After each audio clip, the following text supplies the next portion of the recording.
আসসালামু আলাইকুম। খেলাধুলার আপডেট ভিডিওতে আপনাকে স্বাগতম। দুর্দান্ত ঢাকার বিপক্ষে দুর্দান্ত ব্যাটিং করেছে সাকিব আল হাসানের রংপুর রাইডার্স।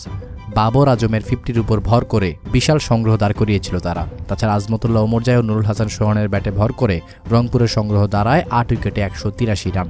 এমন রান চেস করতে নেমে তুরুপের তাসের মতো ভেঙে পড়ে ঢাকা ডমিনেটর্সের ওপেনিং ব্যাটাররা। শেষ দিকে অ্যালেক্স রস 35 বলে 51 রান করার কারণেই সম্মানজনকভাবে হেরে গিয়েছে দুর্দান্ত ঢাকা। অন্যদিকে মোসাদ্দেক হোসেন সৈকত শেষ দিকে 18 বলে 15 রান করার পর হাসান মাহমুদের শিকার হয়ে ফিরে গিয়েছেন। এদিকে এমন ম্যাচ হারার পর ভীষণ হতাশ তাসকির আহমেদ, যিনি কিনা আজ 2 ওভার বোলিং করে 14 রানের খরচায় নিয়েছেন 1টি উইকেট। ম্যাচ শেষে রংপুরের চোখ ধাঁধানো ব্যাটিং হতাশ করেছে তাসকিন আহমেদকে। এমন হারের বৃত্ত থেকে বের হয়ে আগামী ম্যাচের জন্যই ফোকাস করতে চায় এবার দুর্দান্ত ঢাকা। এই ছিল দর্শক আমার হাতে থাকা সর্বশেষ খেলার আপডেট। প্রতিনিয়ত খেলার সংবাদ সবার আগে পেতে সাবস্ক্রাইব করুন এখনই।